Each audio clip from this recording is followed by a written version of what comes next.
Calaroga Shark Media.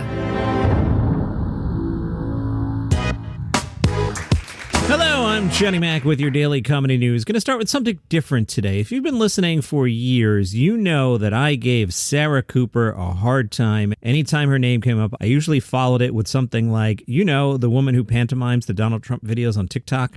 Well, Nichelle is a listener, and Nichelle put a clip in front of me of Sarah Cooper doing actual stand-up, and you know what? This is really good. Let's listen. I think I'm going to just, do things differently this time. I was in an interracial marriage. I'm black, and my ex was a software engineer at Google. He was white. He was hard H white. He was hard H white. He was white. His middle name is DeBlanc, and if you know French, you know DeBlanc means all lives matter. Good on you, Sarah. Do that. Paul F. Tompkins spoke to The Last Laugh. He'll be live streaming his variety show Varietopa on February 2nd. Paul likes being on stage with a group. He says if you bomb, you're not alone. Part of the game is that you're going to fail sometimes, and everyone understands that. And then, of course, there are the people that refuse to believe that improv is real. He talks about how people walk up and say, well, you must have written some of that. And he goes, no, that's the whole point. Paul says there's no one right way to do comedy. Paul F. Tompkins had an interesting quote about Patrice O'Neill, saying someone had quoted Patrice as saying a good joke leaves 50% of the audience laughing and 50% of the audience horrified. Paul said, what? That's insane. As for his own career, he said, when I was younger, I assumed that success meant you'd be a household name. And then as I actually got into the business, I was like, oh no, there's a whole other sort of middle class that you can be where you're supporting yourself, doing what you love, and having a good time. So I'm lucky that I have enough of an audience that I can work. I can get enough work on TV to keep my health insurance, and I can be creatively free, which is all you can really ask for. And I'm not trying to be totally blithe about that. Of course, I've had moments of doubt and fear and buying into the invisible ladder of show business, like, oh no, I didn't get to the next rung. You know what? Actually, it's fine, because I'm still here. It's not like I lost my job as an entertainer. Of course, there's a lot of ego stuff that you have to go through. You have to deal with that. But I'm a middle-aged dude, and I've mellowed a lot. And I look around and realize I have a pretty great life. I'm also past the point where I have to worry about that kind of success. I'm at a certain age where it's like, oh yeah, I'm not going to be the next shining bright face. I'm into the second half now, so that's kind of a relief.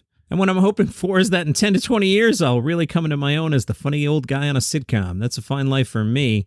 The Miami New Times asked Sam Morill, who influenced him coming up. He said, I loved Dave Attell. I loved Greg Giraldo. I loved Chris Rock, Louis C.K., Bill Burr, any of the obvious New York-style people in terms of stand-up. But your influence in other ways, Adam Sandler and Rodney Dangerfield were my introduction to comedy, and I still love them both very much. Interesting tidbit that I don't think I'd heard before. He said that Mark Normand and Sam are trying to make a movie. Does he want to make a TV show? He says, I do, but I don't want to be on NBC. I love Jerry Seinfeld and Ray Romano, but I'm not like them. To be true to me, it'd have to be more like my stand-up. It'd have to be on an adult platform like Netflix or HBO. I emailed Louis C.K. at 2 in the morning last night, and I said, I'm rewatching Louis. It makes me so happy this show exists. Sam's about to film a new special, and he said, I think my style is changing. This hour is definitely more story-heavy. They're punchy. They're not boring stories. When you're a brand new comic, you say whatever's funny, even if it's not completely you, because you're like, well, I gotta laugh. Then you get older, and your type of humor is more like, okay, this is something I would say to a guy at a bar, even if it's still reminiscent of the style you started with. It just feels more conversational. Joe Coy talked about his writing process when he's on tour. He said, it'll take me about a year to write an hour, but in that year, we're talking about maybe 100-something shows, maybe more, 125, and nonstop working out and crafting it and just yelling at myself, like, why isn't this coming together?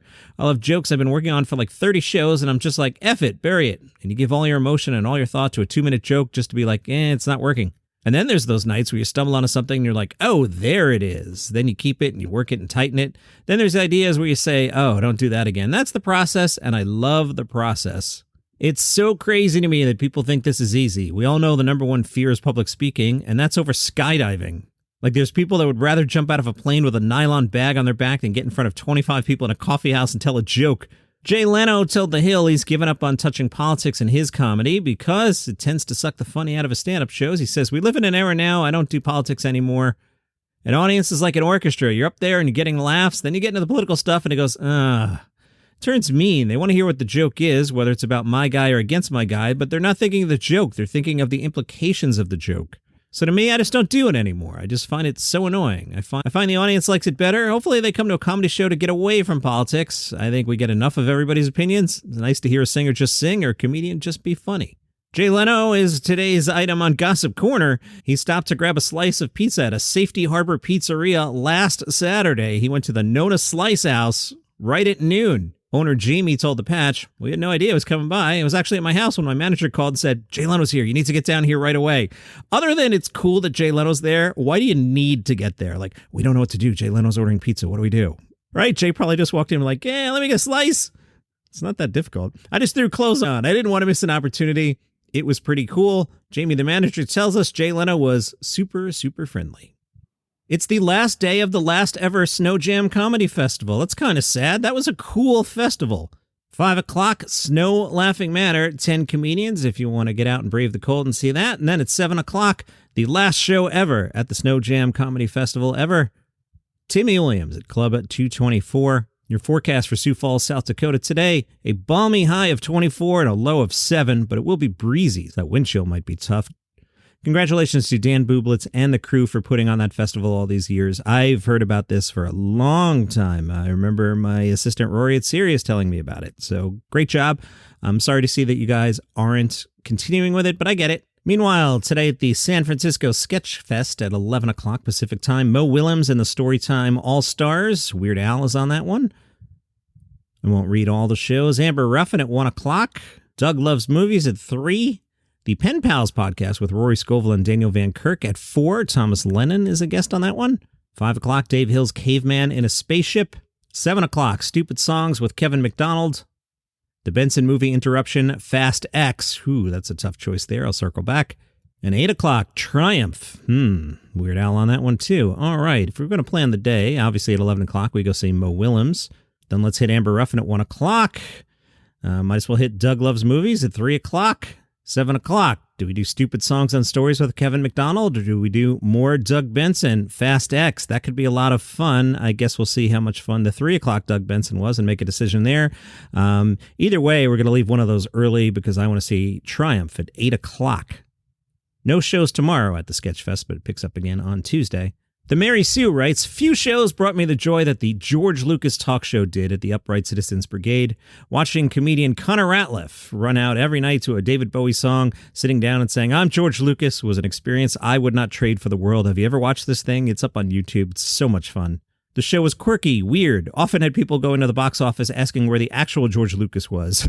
Well, there's a documentary coming out. It's titled I'm George Lucas, a Connor Ratliff story. It's about the legacy that Ratliff and the show have left on the comedy scene. It's described as follows. For 5 years, comedian Connor Ratliff has performed as filmmaker George Lucas in his monthly UCB New York cult comedy show, The George Lucas Talk Show. The show allows Connor to both exalt and poke fun at the vast world of Lucas, including Star Wars. However, Connor begins to question if the show should continue due to its ongoing stress with little financial and career gain. And sticking with Star Wars, Taron Killam spoke to Vulture about his time on SNL, and they asked about the undercover boss sketch with Adam Driver as Kylo Ren. Taron says, for whatever reason, all parties involved, SNL, Lucasfilm, film unit side, wanted that sketch to go as well as possible, so he's wearing Kylo's actual outfit that's not a replica. Lucasfilm shipped it out.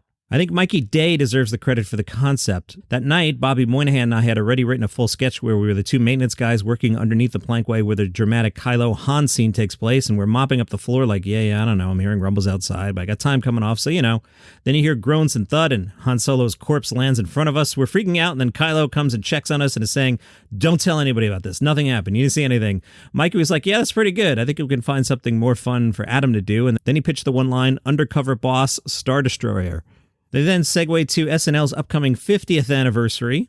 He says, my Eddie Murphy moment was pretty beautiful. There was a party the night before at the Top of the Rock. I went from the Californian sketch rehearsal that we did that ended with David Spade doing his bye-bye guy. David and I went to the party together. So I was talking with him. We're sitting at the Top of the Rock, and he's telling me of his experience of the Look Mommy, a Falling Star joke. Then over his shoulder, Eddie Murphy walks in with Brett Ratner. I was like, dude. And the first person Eddie Murphy walked up to was David Spade. It was very gracious, a lovely exchange. Then I got to shake Eddie's hand. My first conscious memories of SNL are his best of tape. He is the best one to ever do it. The circumstances of what age he was, who he was, what he was capable of doing, the responsibility that was on his shoulders as an ensemble member. Wow, that is high praise, and I won't argue with the sentiment. And that's your comedy news for today. If you enjoy the program, tell a friend about it. They might enjoy it too. You never know. If you want to support the show, buymeacoffee.com/dailycomedynews or use the Fountain app. There are some sats my way. See you tomorrow.